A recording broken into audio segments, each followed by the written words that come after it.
Com a ótima recepção ao novo Superman de James Gunn, era inevitável comparações começarem. E como sempre, o patinho feio da conversa reapareceu.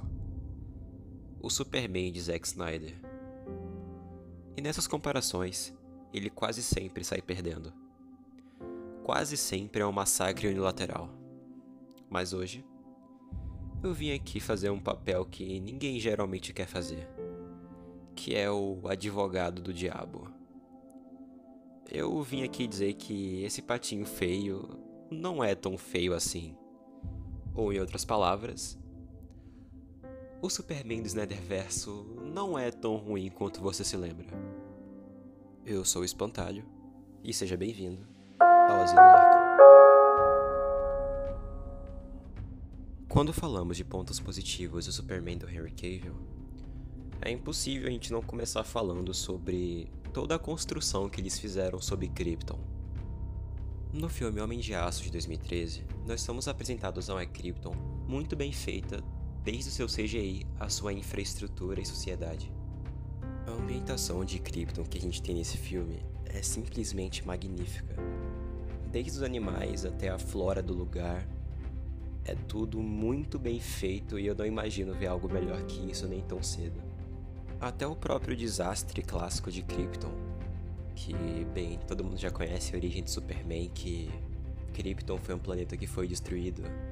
Até a logística de como funcionou essa queda de Krypton é algo que eu achei muito crível no filme e não parece algo forçado, mas sim algo natural quando você entende como os kryptonianos funcionam nesse universo.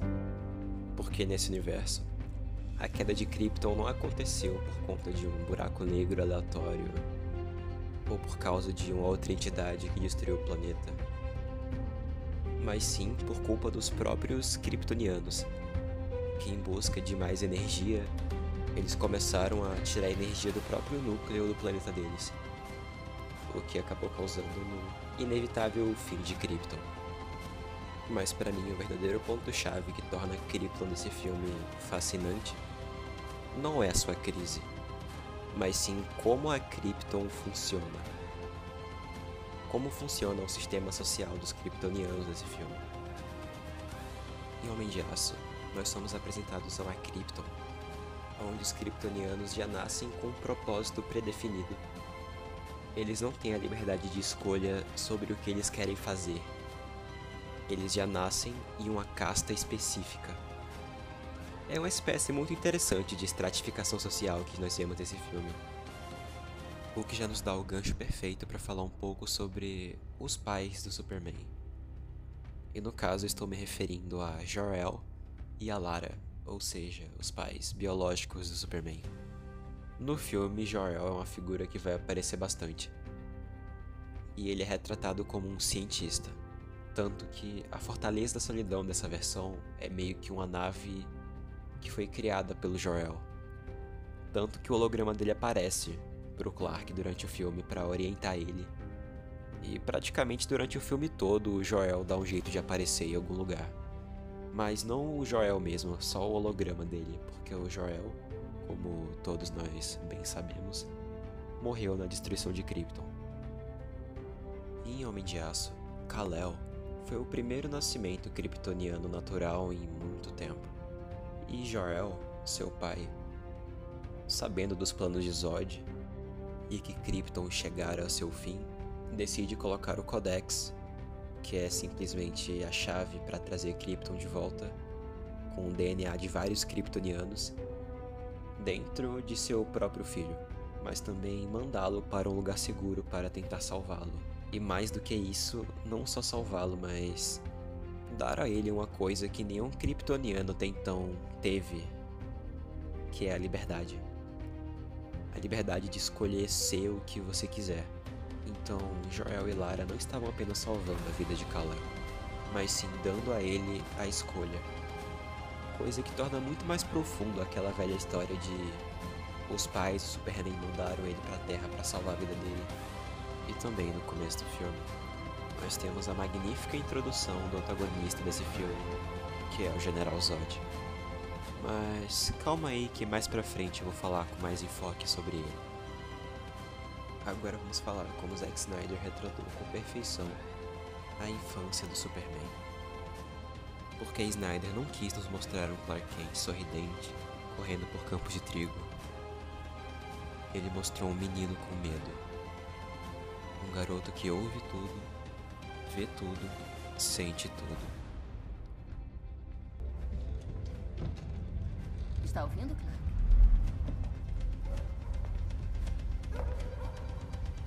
Eu perguntei se sabe quem chegou primeiro ao Kansas.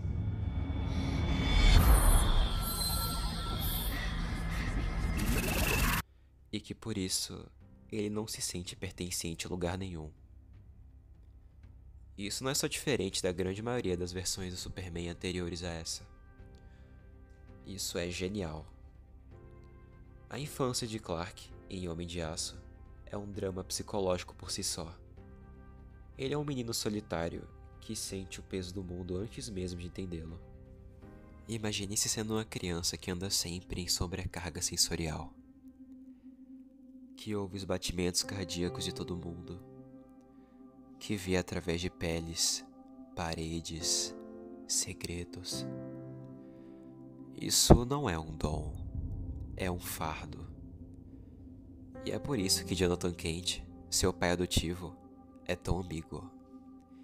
Ele não é o clássico mentor otimista. Ele é um pai preocupado. É um pai que entende o quão diferente é seu filho e teme o que o mundo pode fazer com ele. Teme o mundo e teme pelo próprio filho. E é muito realista, não só a preocupação de Jonathan Kent, mas também todo o estresse que Clark passava em sua infância. Porque, querendo ou não, a Terra é um planeta muito barulhento. Tem sempre barulho de carro, pessoas conversando, ruídos. Então é completamente plausível que alguém com as habilidades do Superman acabe passando por tanto estresse e dificuldade para se adaptar em um meio tão ruidoso. E voltando a falar sobre Jonathan Kent, é de suma importância que entendamos o dilema que ele traz para o Clark, que é o dilema de usar ou não os poderes. Será que vale a pena salvar pessoas se isso te colocar em risco? Esse dilema vai ficar na cabeça do Clark até o final do filme. E também a relação de Jonathan Kent com o Clark tem muito a ver com responsabilidade, que é o conflito entre o egoísmo e o altruísmo.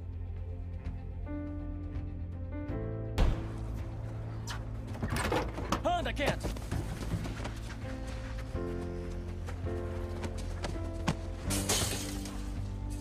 Anda! Me bate! Levanta, Kent! É só isso? E todo o dilema que gira em torno de usar os poderes ou não, de responsabilidade com o dom que você tem, acaba resultando em uma das cenas que muita gente não gosta no filme Homem de Aço. Mas meu palpite é que elas não entenderam a profundidade dessa cena. Não somos os pais dele. Mas fizemos o melhor possível e tomamos todas essas decisões no caminho. Então talvez nosso melhor não seja o bastante.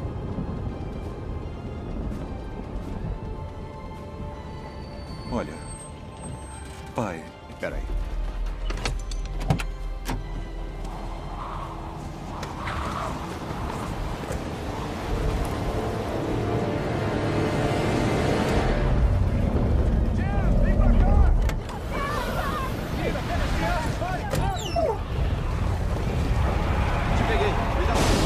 Vá para baixo do viaduto. Vá para baixo do viaduto. Protejam-se! Protejam-se! Aqui! Sigam ele! Protejam-se!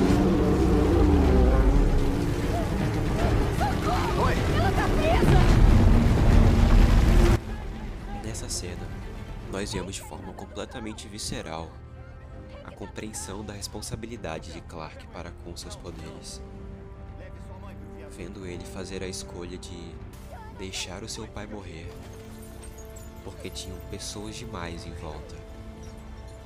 E poderia ser muito perigoso ele usar seus poderes, porque alguém poderia ver. E Jonathan sempre alertava Clark sobre o perigo de alguém descobrir os poderes que ele tem.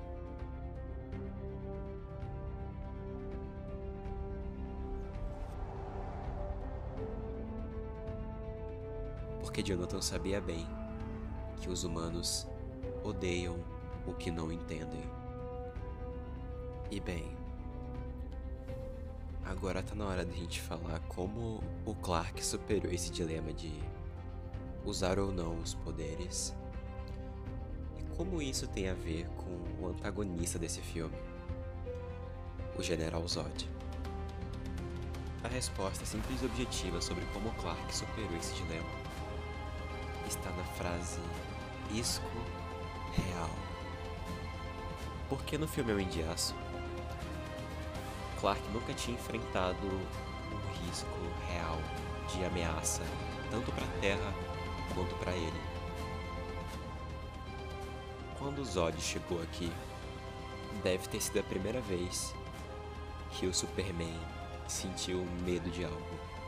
E também a primeira vez que ele se viu confrontado com a responsabilidade de a Terra estar literalmente nas mãos dele. Então ele acabou substituindo um dilema pelo outro, que é: eu me entrego ao Zod e ele não destrói a Terra, ou eu luto com ele e tento impedir ele frente a frente mesmo ele sendo um kryptoniano muito mais experiente e mais treinado que eu. E bem, eu acho que vocês já sabem a opção que o Clark decidiu escolher. Então daria pra dizer que o Superman nasceu de uma necessidade. Foi a necessidade que fez ele ter que encarar o próprio dilema interno. Porque de um jeito ou de outro, ele era a única pessoa na Terra que podia bater de frente com o Zod. Então, ele não tinha escolha. Ele precisava agir de um jeito ou de outro. E agora nós finalmente chegamos nele, no antagonista do filme Homem de Aço, o General Zod. Eu acho que não tem vilão melhor do Superman para colocar numa saga de introdução do Homem de Aço. O Zod foi simplesmente a escolha perfeita narrativamente por uma série de fatores. Mas o principal desses fatores é porque o Zod está intrinsecamente ligado com um dos principais dilemas do Superman iniciante, que é o seu dilema de não se sentir parte de verdade da Terra, de se sentir deslocado, de não se sentir um de nós. E sinceramente, eu acho que isso é uma das coisas mais profundas que a gente consegue tirar do Superman, porque eu acho que é um sentimento muito comum, o sentimento de você não se sentir parte de algo. O sentimento de você estar ali, mas você não encaixa naquele lugar. Eu acredito que, assim como eu, você que está ouvindo também já passou por isso. Assim como o próprio Superman já passou. Em Homem de Aço, a primeira vez que Clark vê um outro kryptoniano é justamente o Zod. O Superman passa o filme todo se sentindo deslocado, se sentindo a peça errada no quebra-cabeça.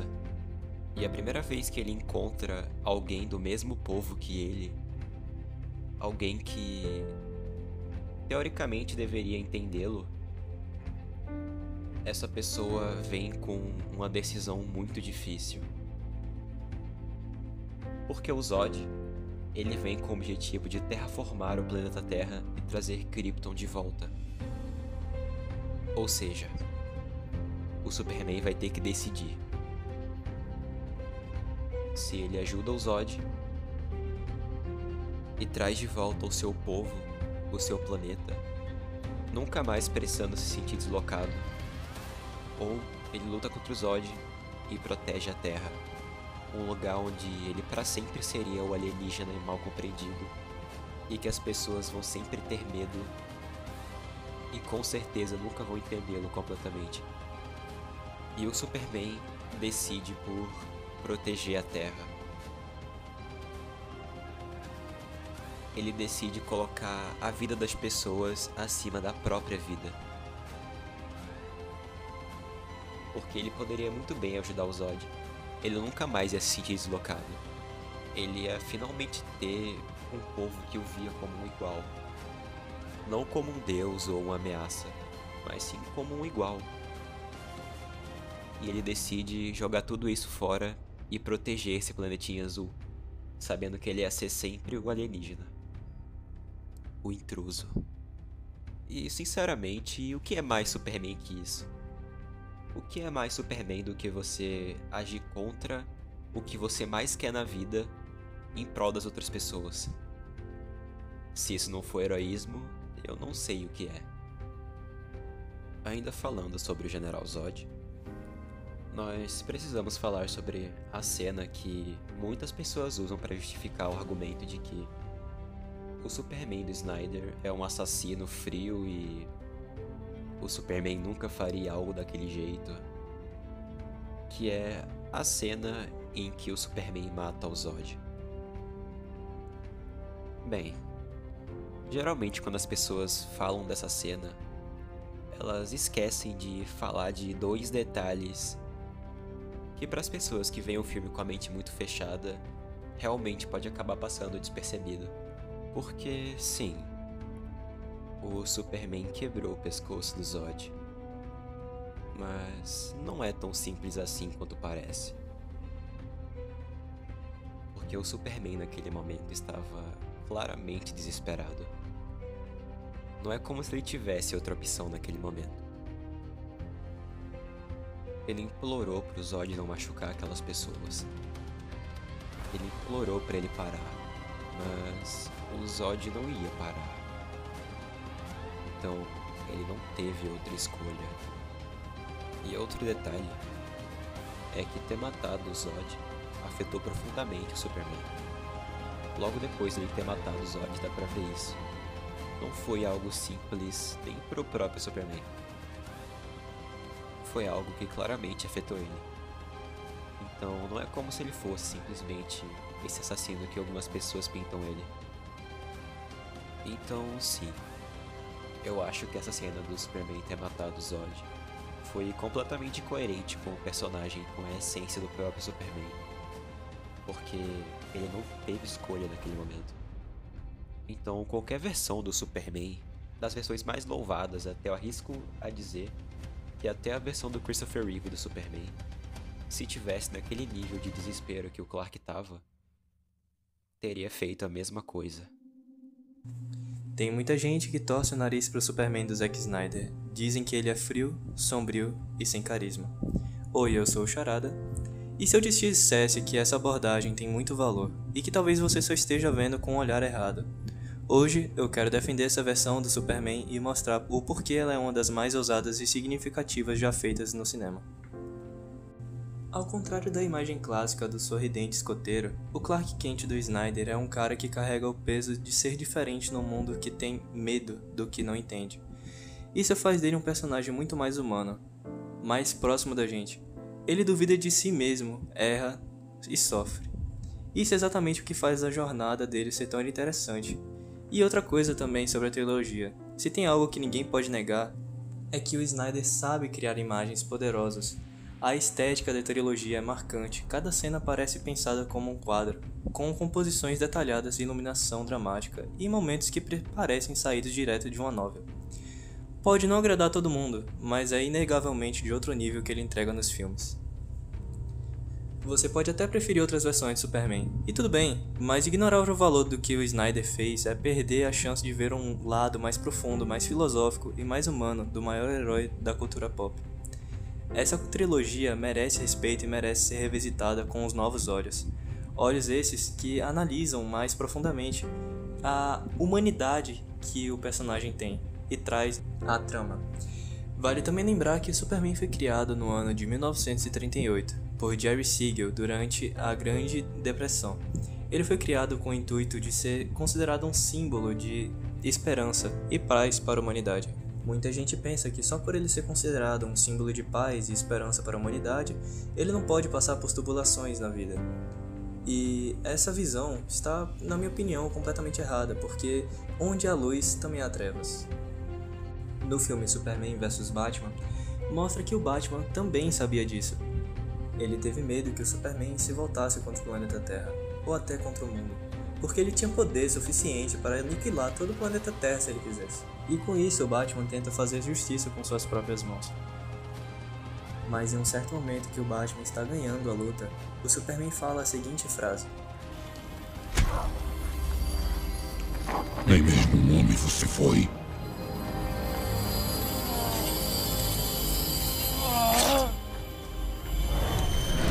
Você vai deixá-lo matar a Marta? E é a partir daí que o Batman realmente entende que o Superman, por mais que ele seja um extraterrestre, ele também teve a vida de um humano. E esse lado mais humano somente o Superman do Snyder mostra.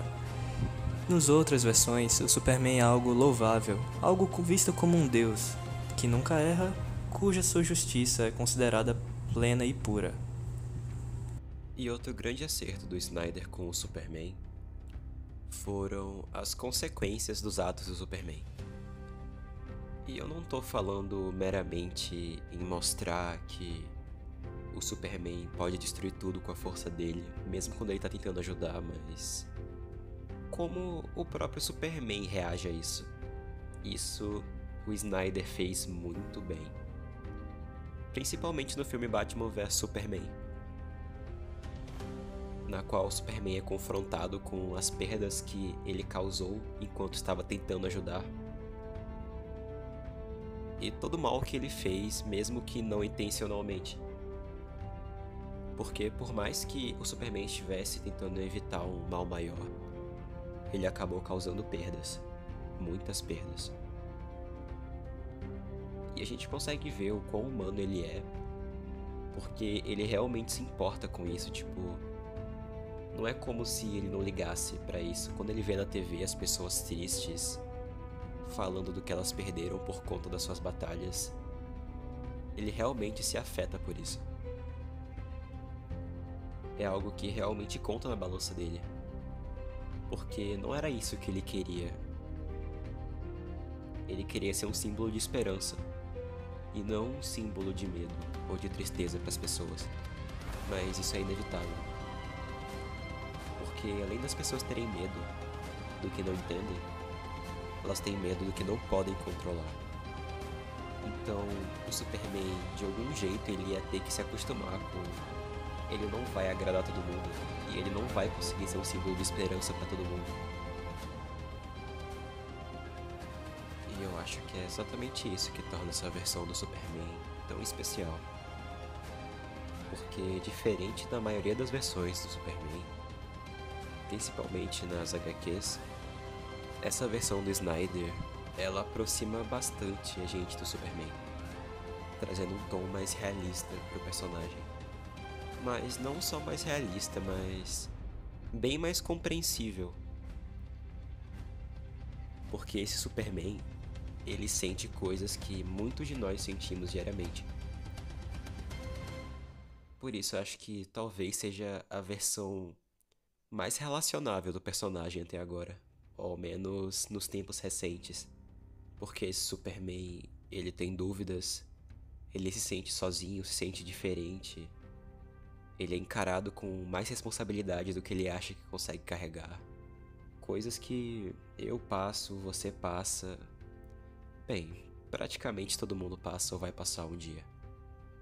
Por isso eu digo com todas as letras: o Superman do Snyder não é ruim.